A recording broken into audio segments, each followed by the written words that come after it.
하나님 말씀 보겠습니다. 마가복음 15장 33절부터 41절까지만 읽겠습니다. 제6시가 되며 온 땅에 어둠이 임하여 제9시까지 계속하더니 제9시에 예수께서 크게 소리 지르시되 엘리 엘리 라마 사박다니 하시니 이를 번역하면 나의 하나님 어찌하여 나를 버리셨나이까 하는 뜻이라. 곁에 섰던 자 중에 어떤 이들이 듣고 이르되 보라 엘리야를 부른다 하고 한 사람이 달려가서 해면에 신 포도주를 적시어 갈대에 꿰어 마시게 하고 이르되 가만두라 엘리야가 와서 그를 내려주나 보자 하더라. 예수께서 큰 소리를 지르시고 숨지시니라. 이에 성소 휘장이 위로부터 아래까지 찢어져 둘이 되니라. 예수를 향하여 섰던 백부장이 그렇게 숨지심을 보고 이르되 이 사람은 진실로 하나님의 아들이었도다 하더라. 멀리서 바라보는 여자들도 있었는데 그 중에 막달라 마리아와 또 작은 야고보와 요새의 어머니 마리아와 또 살로메가 있었으니 이들은 예수께서 갈릴리에 계실 때 따르며 섬기던 자들이요 또 이외에 예수와 함께 예루살렘에 올라온 여자들도 많이 있었더라. 아멘. 기도하겠습니다.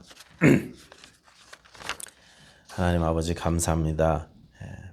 우리 귀하신 성도님들께서 이 시간 주님 앞에 나와 예배하고 찬송하고 주의 말씀 듣기를 원하오니 우리 심령에 감동을 주시사 주의 말씀을 듣게 하여 주시옵소서.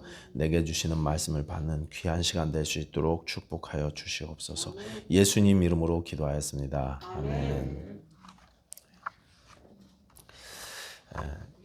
이 땅은요 죄악된 땅입니다. 그렇죠? 하나님과 분리돼서 어두움의 땅이 되었습니다. 그래서 이 땅에 태어나는 모든 사람들은 어두움의 세상에 태어나는 거예요. 죄악된 세상, 하나님의 영광에서 떠난 그런 세상에 사람이 태어나고 있습니다. 그런 이 땅에 우리 주님께서 빛으로 오셨습니다. 그리고 예수님은 스스로 세상의 빛 되심을 선언하셨습니다. 예수께서 또 일러 가라사대 나는 세상의 빛이니 나를 따르는 자는 어두움에 다니지 아니하고 생명의 빛을 얻으리라 그러셨어요. 예수님은 세상의 빛이십니다. 이렇게 빛 되신 주님께서 친히 죄인처럼 되셔서 죄가 되셔서 스스로 십자가를 지셨습니다. 스스로 심판을 선택하셨습니다. 세상의 빛이 십자가에 못 박힌 것입니다. 그러자 온 땅에 어둠이 임하죠. 그날 오후 낮 12시부터 오후 3시까지 온 땅에 어둠이 임했습니다. 지난주에 이 어둠에 대해서 잠깐 말씀드렸는데 출애굽할 때 9번째 재앙과 연결되어 있다고 말씀드렸습니다. 그때 출애굽기 11장 21절에 이렇게 말씀하십니다. 여호와께서 모세에게 이르시되 하늘을 향하여 내 손을 들어서 애굽 땅 위에 흑암이 있게 하라 곧 더듬을 만한 흑암이라. 얼마나 심각한 어두움인지 더듬을 만한 흑암이다 그랬습니다. 더듬을 만한 흑암이라는 말은 사람이 그 어둠의 깊이를 느낄 만큼 어둠이 깊었다 이런 뜻입니다. 깊은 어둠이라는 뜻입니다. 그 아래 구절엔 그래서 캄캄한 흑암이다 그랬어요. 토탈 다크네스 이렇게 됐습니다. 태초에 빛이 있으리라고 말씀하셨던 바로 그 하나님께서 온 땅에 어둠이 임하게 하셨습니다. 어둠과 빛은요 공존할 수 없어요. 빛이 임하는 곳에 어둠은 쫓겨나게 되어 있습니다. 빛이 없는 것이 어둠입니다. 세상의 빛 되신 주님께서 스스로 죄가 되셔서 십자가에 못 박히시니 온 땅에 어둠이 임한 것입니다. 빛이 완전히 사라진 캄캄한 흑암, 예수가 없는 세상, 예수가 없는 인생을 표현하는 말이 바로 이 단어였던 것입니다. 더듬을 만한 흑암. 이 더듬을 만한 흑암에 있는 사람들은 참 빛을 알지 못합니다. 참된 빛을 알지 못하기 때문에 다른 빛을 추구해요. 뭐 있어야 되잖아요. 내가 볼 수 있는 게 있어야 돼서 다른 빛을 만드는 것입니다. 나를 밝혀줄 가짜 빛을 만들고 그 빛을 붙잡습니다. 여러분 지금은 어둠이 사라져가는 세상이다 이런 말 들어보셨습니까? 어둠이 사라져가는 세상.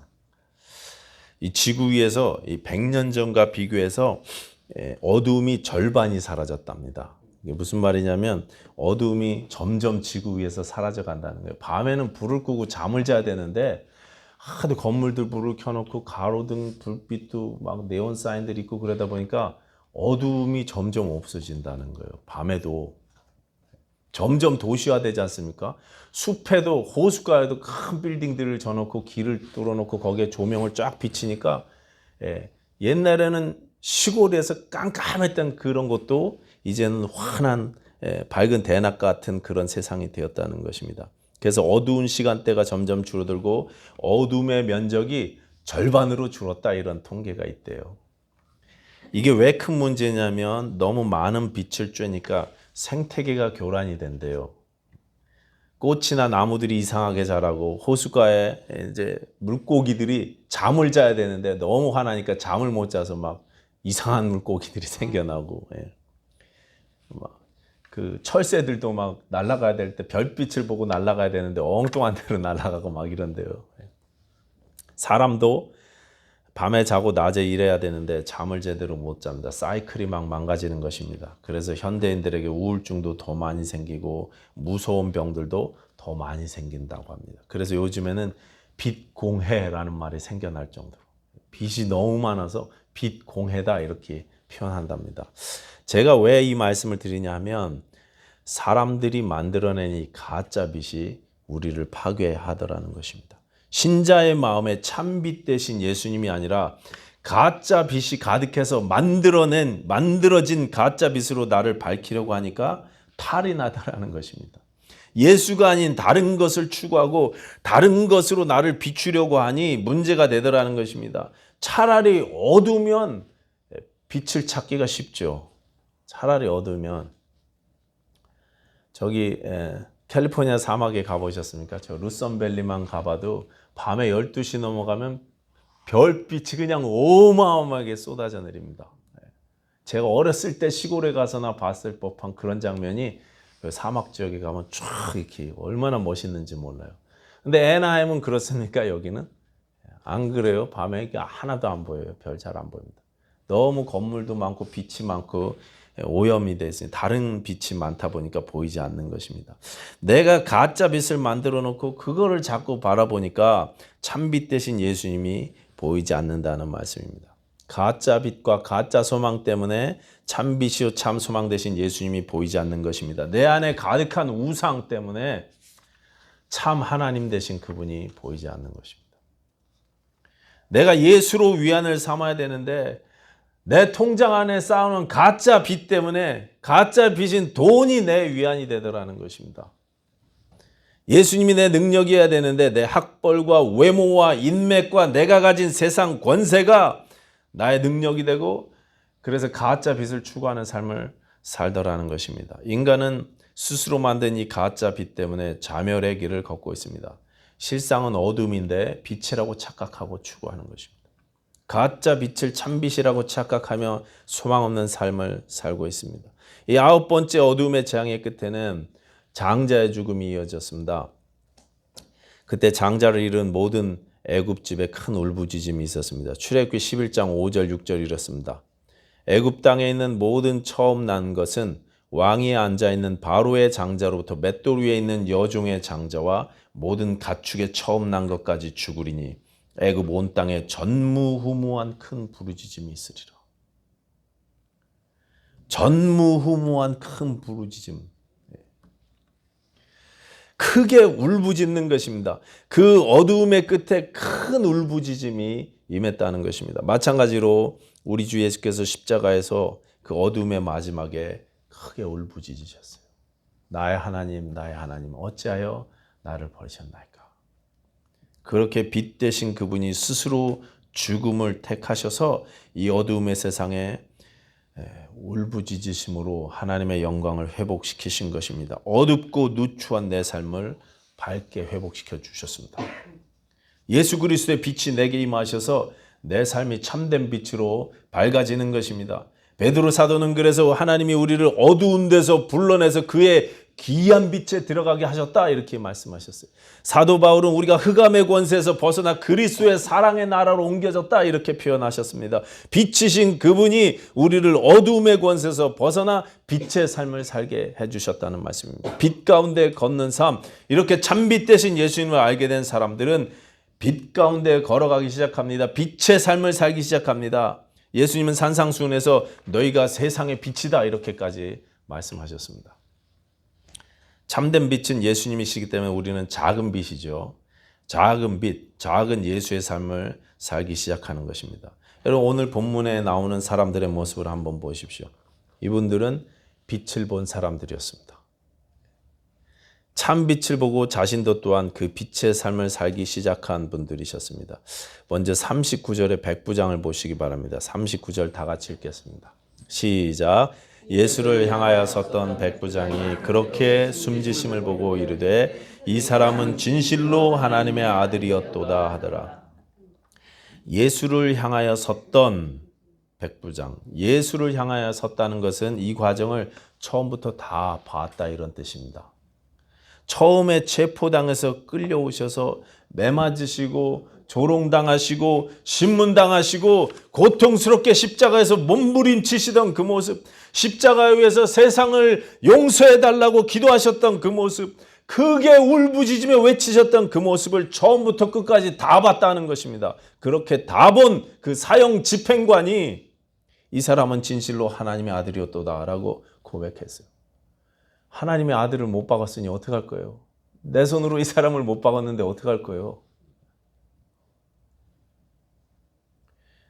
마가복음에 예수님을 하나님의 아들이라고 고백한 최초의 사람은 제자들이 아니었습니다. 갈릴리 사람들이 아니었습니다. 이방인이었던 백부장이었습니다. 예수님을 직접 십자가에 못 박았던 사형 집행관, 이 사람이 예수님을 하나님의 아들이라고 최초로 고백하게 됩니다.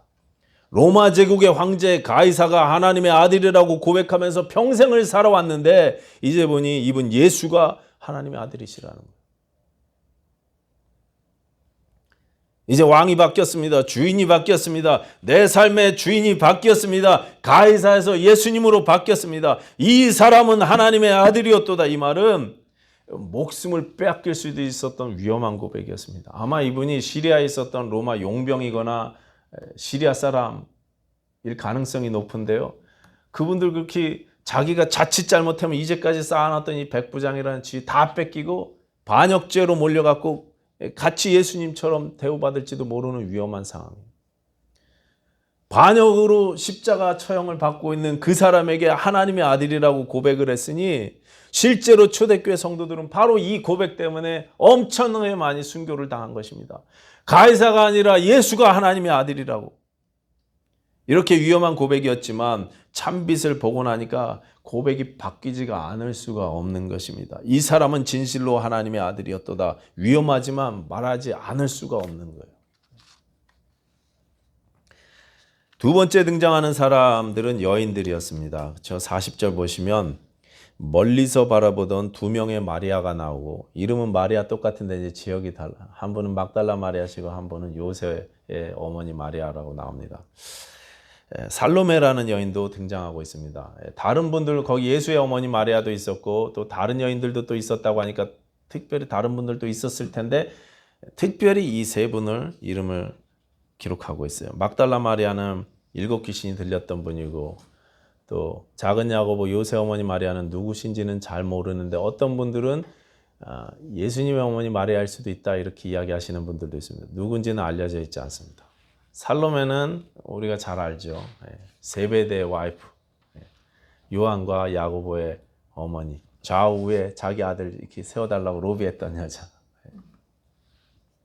이분들 이름이 특별히 등장하고 있는데 이분들은 예루살렘의 여인들이 아니었습니다. 갈릴리에서부터 따라온 분들이십니다. 남자 제자들은 다 도망갔지만 이분들은 끝까지 남아서 멀리서나마 예수님을 바라보고 있었습니다. 47절 보시면 이분들은 예수님의 시신이 급하게 안치된 그 무덤까지도 따라가서 확인을 했다 그랬어요. 결국 우리가 잘 아는 대로 이분들이 최초의 부활의 증인이 되었습니다. 갈릴리에서부터 한결같이 순종하던 이분들이 부활의 증인된 삶을 살게 되더라는 것입니다. 제가 아는 어떤 젊은 성도님은요, 미국으로 이민 오실 때 미국 가면 절대 교회는 안 가겠다 그렇게 결심하셨대요. 우리 교회 어떤 분하고 비슷하죠. 그렇죠? 그렇게 예수 안 믿기로 굳게 결심을 하고 미국으로 왔던 이분이 예수님을 믿게 됐어요. 제 아내하고 이렇게 사귀게 돼갖고 교회 오게 되셨고, 그리고 결국 예수님을 영접하게 됐습니다. 예수님을 영접하고 난 이분의 삶의 목적이 바뀌었습니다. 사업을 해서 돈을 많이 버는 게 인생의 목적이었는데 영혼을 살리는 것이 삶의 목적이 되었습니다. 그래서 당장 한국에 있는 부모님과 형제들에게 연락을 해서 예수 믿으셔야 돼. 나 이제 예수 믿기로 했다고 이야기하고 그날부터 가족을 위해서 기도하기 시작했습니다.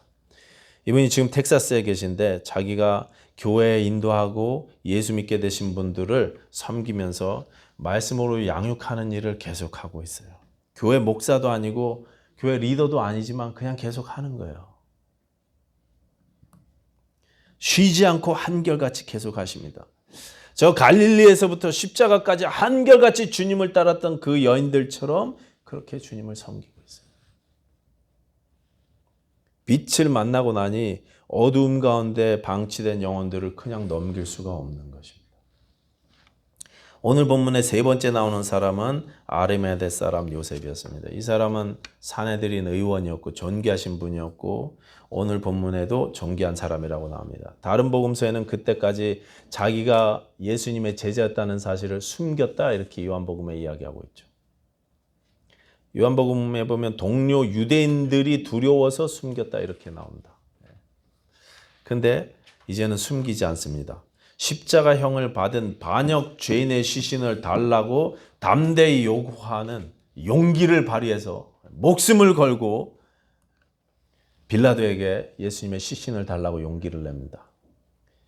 이제는 두렵지 않은 거죠. 유대인이 아니라 로마 황제까지도 이제는 무섭지 않은 것입니다. 빛을 보고 나니 세상이 두렵지 않은 거예요.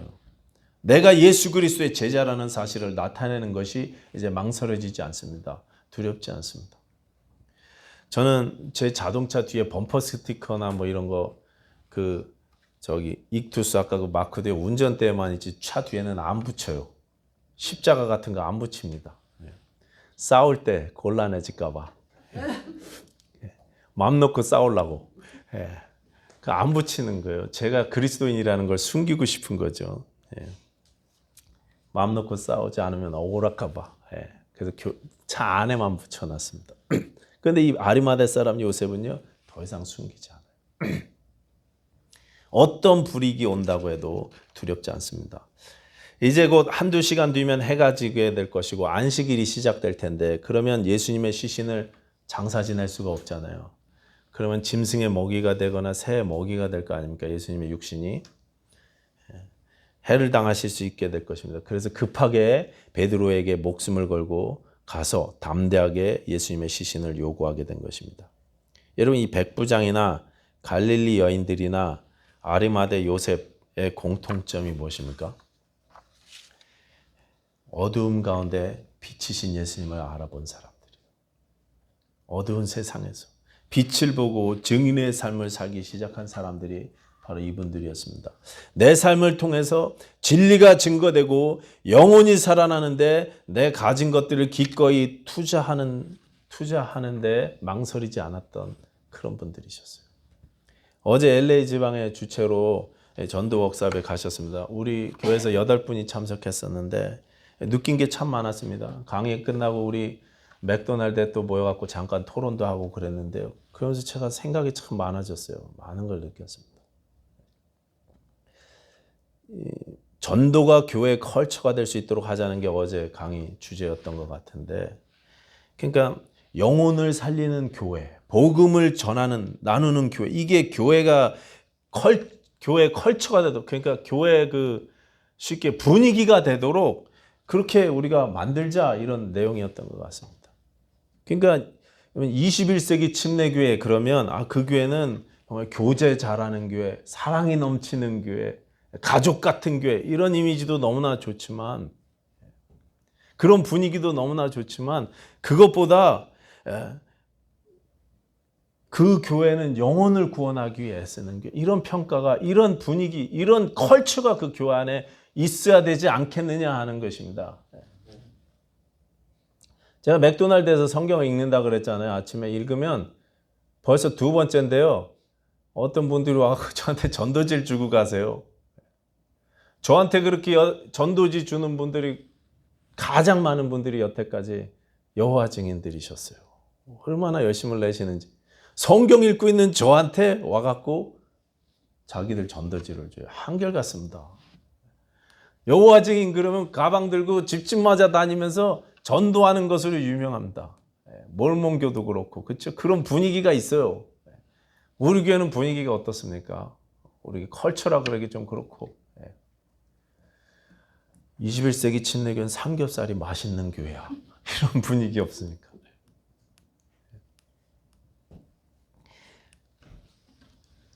영혼을 구원하기 위해서 삶을 투자하는 성도들이 모인 교회. 저는 이런 이미지가 우리 교회 이미지 됐으면 좋겠습니다. 우리는 영적 수준이 높아서 전도한다거나 영적 수준이 높아서 교회로 사람들을 초청하고 인도할 자격이 생기는 게 아니에요. 영적 수준이 높아서 하나님이 나를 사용하시는 게 아닙니다. 아까도 말씀드렸지만 예수님께서 제자들에게 너희는 세상의 빛이다. 빛으로 살아라 이렇게 말씀하셨을 때는요. 사역 초기였어요. 제자들이 아직 예수님에 대해서도 정확히 알지 못하고 있을 신앙이 아직 어린아이 같던 때였습니다. 성숙하고 수준이 높아서 증인의 삶을 사는 것이 아니고 나를 사랑하시는 그 주님이 내가 사랑하는 그분이 명령하시니까 내가 그냥 순종해서 따르는 것입니다. 나는 연약하지만 아직 성숙하지 못했지만 이게 신자의 삶이고 하나님이 원하시는 삶이기 때문에 그냥 순종하는 것입니다. 여러분 성숙해서 순종하는 게 아니라 순종하니까 성숙해지는 거예요. 성숙해서 전도하는 게 아니라 전도하면 성숙해지는 것입니다. 제 가족 이야기를 자꾸 해서 죄송합니다. 제 아버님은 연세가 88세신데요. 아직도 한 교회 담임 목사님으로 등록되어져 있으세요. 물론 이제 실제적인 사역은 못하고 계시지만 아직도 주일에 예배하는 것하고 새벽 기도하는 일은 계속하고 계십니다. 제 아버님 친구 목사님들이 70년대, 80년대 미국에 이민 부흥 같은 게 있으셨어요. 목사님들이. 그래서 남침내 교회가 어디가 세냐면 저 바이블 벨트 지역에 강하거든요. 조지아, 알라바마, 노스캐롤라이나 이런데. 그래서 이분들이 이민을 어디로 가셨냐면 아틀란타로 많이 가셨습니다. 거기 침례교회가 굉장히 잘 되고 크니까 굉장히 큽니다. 제가 조지아에 살 때 그래서 아틀란타에 가서 제 아버님 친구분들을 뵙고 인사를 여러 번 드렸습니다. 이제 연로해지시니까 그분들이 이제 사역들을 많이 내려놓으시고 집에서 쉬고 계시는 어르신들인데 근데 이분들이 많이 하시는 말씀들이 삶을 후회라기보다는 삶을 좀 아쉬워하는 그런 말씀들을 종종 하세요. 미국에 와서 나름 목회 열심히 했고 70쯤에 은퇴하셔서 나름 안락하고 풍요로운 삶을 사셨는데 한국에서는 꿈도 꾸지 못하던 고급 승용차를 타시고 골프도 치시고 멋진 곳으로 여행도 다니시고 맛있는 음식도 드시고 자녀들 손주들 잘 되는 모습도 보시고 그런데 지금 와서 보니 나는 인생 말년 20년 이상을 낭비했어. 이런 말씀들 하시는 거예요. 60대 후반 아니면 70쯤에 은퇴하셔서 지금 90을 바라보시면서 한 20년 가까이 그 마지막을 낭비하셨다는 생각이 자꾸 드신다는 것입니다. 하나님께 더 쓰임 받을 수 있었는데 세월이 너무 빨라서 다들 이렇게 말씀하셔요. 여러분 세월 빠르지 않습니까? 벌써 10월인데 벌써 10월 2일이에요. 내가 벌써 60이 됐고 70이 됐고 80이 되었고 우리가 올 때는 순서에 맞춰 왔지만 갈 때는 순서 없이 오라 그러면 바로 가는 거 아닙니까? 하나님이 오라고 말씀하시면 우리는 바로 가야 돼요. 그러니 그때 후회하지 않도록 하나님께 쓰임받는 일을 사모하자는 것입니다. 금방이니까 세월이 너무 아까우니까. 저 천국에서 상급 받을 수 있는 찬스는 이 땅에 요 짧은 시간밖에 없어요. 하나님을 위해서 우리가 감히 우리가 하나님께 뭐를 해드릴 수는 없지만 그래도 하나님이 주신 기회로 순종해서 하나님을 기쁘시게 해드릴 수 있는 찬스는 이 땅에서 요 짧은 시간밖에 없습니다. 저 하늘에서 우리는 누리면서 기뻐하면서 사는 것밖에 없어요. 제가 어떤 어른을 압니다.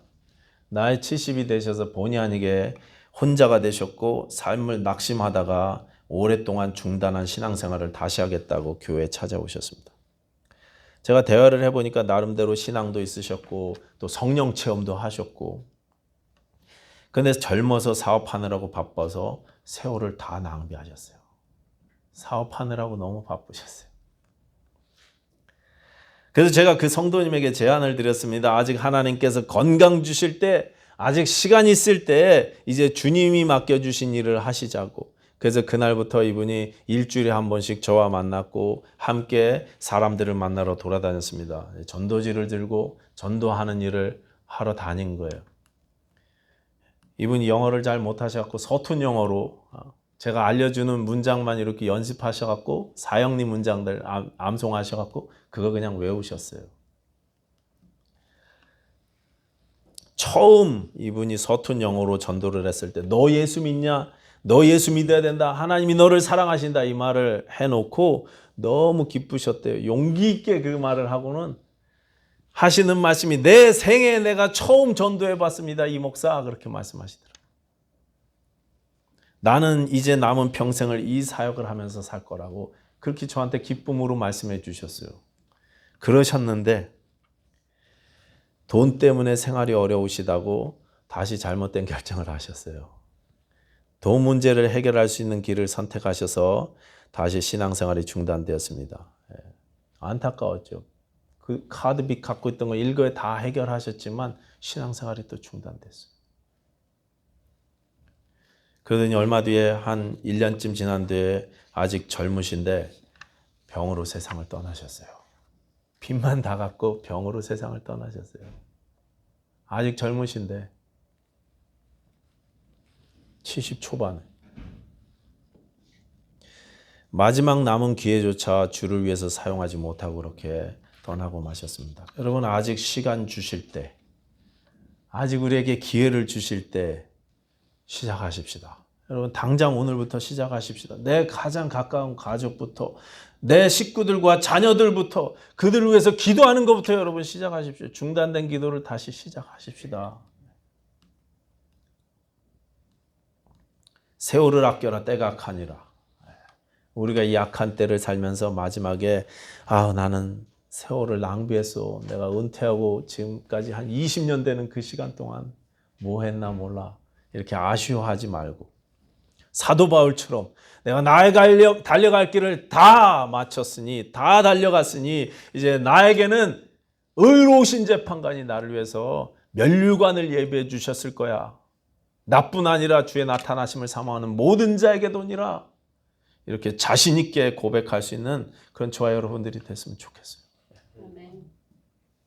빛 대신 예수님을 안다면, 내가 그 예수님을 따라 세상의 빛이라는 사실을 안다면 여러분 이제 빛을 비추게 하시기 바랍니다. 너희 안에 있는 빛을 비추게 하여 저희로 너희 착한 행실을 보고 하늘에 계신 너희 아버지께 영광을 돌리게 하라. 너희 안에 있는 빛을 비추게 해라 그렇게 말씀하셨습니다. 비추게 하시기 바랍니다. 우리가 증인된 삶을 살 때 하나님께서 영광 받으실 것입니다. 기도하겠습니다. 하나님 아버지 감사합니다. 우리가 예수 그리스도를 알게 하셨고 빛 대신 주님을 만나게 하셨으니 이제 증인된 삶을 살게 하여 주시옵소서. 우리에게 믿음 허락하여 주시옵소서. 용기 허락하여 주시옵소서. 오늘부터 기도를 시작하여 주시옵소서. 예수님 이름으로 기도하였습니다. 아멘.